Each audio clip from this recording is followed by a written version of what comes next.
Kenzie Johnston with Cattle News Central, bringing you your January 2nd cattle industry headlines. Sponsored by Idaho Livestock. Their American Aberdeen cattle are different by design.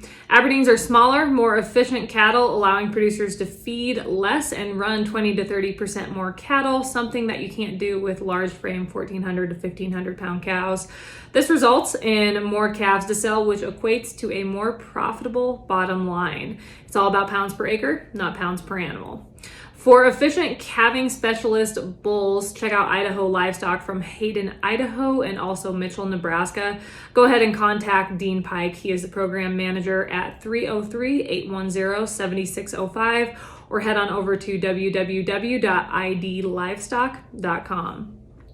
The LA Times has reported many Americans are hoping to fend off the disastrous effects of global warming by trading in their gas-guzzling cars, installing solar panels on their roofs, and dialing down their energy use. According to the media outlet, on any given day, more than a third of Americans find themselves eating fast food, which serves up a significant portion of climate-burdensome red meat.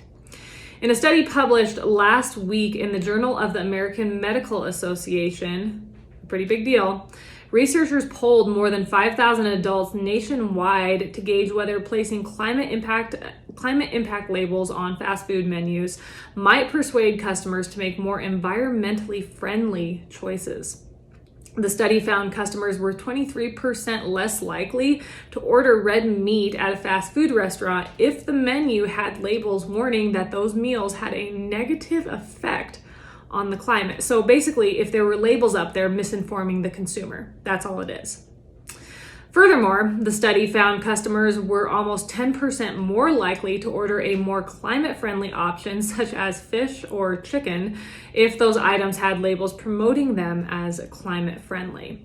According to the lead author of the study, Julia Wolfson, if the population as a whole made a few minor shifts with our food choices, substituting some beef items for less impactful choices, there could be a measurable effect on climate change. So now, how do we nudge those choices in the correct direction? That is what Wolfson is wanting to do. The overall results of the study suggest climate-related food labeling may be an effective tool to whittle down demand for beef products. Of course, fast food restaurants, they're not going to voluntarily tag beef with a negative label unless they're required to do so by regulation. That would be absolute economic suicide for those restaurants. As we all know, beef is king at just about every fast food restaurant. Studies like this, they are basically just scare tactics. And when it comes to climate change, the climate has been changing forever. Since the beginning of time, it has always been changing, and humans have always adapted. This big push to address climate change and make all of us basically change the way we live, what we drive, what we do, what we eat, it is all a sham. It is an absolute sham. And like I said, studies like this, they're scare tactics, just looking to go after agriculture at the end of the day. This update is also sponsored by Circle 5 Cow School. If you want to learn how to preg check your own cows or start AIing, Circle 5 Cow School is definitely the way to go. They're going to be hosting a school down in Lindsay, Oklahoma on January 13th and 14th. If you're in the area, I encourage you to check them out. And if you just want to check out their schedule to see where they're going to be in the coming months, head on over to www.circle5cowschool.com. That's the number 5 in there, or you can go ahead and just give them a follow on Facebook. Drovers has reported spiking wholesale beef prices aided margins for both packers and cattle feeders for the week ending December 24th. Feeder margins increased $52 per head from the week before to an average of $162 per head, and packer margins climbed back into positive territory, averaging right around $44 per head for the week. The week before, the packers were losing right around $50 per head.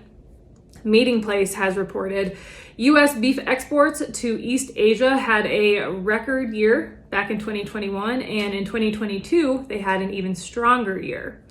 The main East Asian markets that we send beef to are Japan, South Korea, China, Hong Kong, and Taiwan.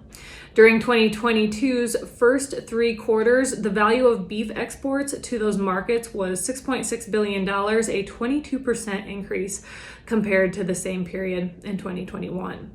In terms of volume, exports were up 6.4%. But of course, if we are going to talk about exports, we are also going to talk about beef imports. Meeting Place has reported, according to a recent report by USDA's Foreign Agricultural Service, due to the U.S. cattle herd continuing to contract as we head into 2023, the door is wide open for significant increases in beef imports of all kinds from Brazil, Canada, and Australia. After 8 years of growth, red meat production, specifically beef here in the U.S., is set for a substantial contraction this year, expected to be down 2 billion pounds year over year due to shrinking cattle supplies.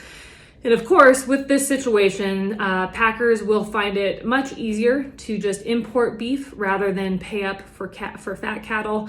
Here in the past month, we have seen fat cattle trade at levels that we haven't seen since 2015. And packer margins, until here recently in the last couple weeks, they were in the negative, and they hadn't experienced losses like that in 7 years. So what's the easiest thing to do? Just import more beef. We'll see it happen. That's all I have for you guys today. I hope everyone had a wonderful weekend. I hope everyone had a wonderful New Year's. Enjoy the nice weather this week. I'll catch you later.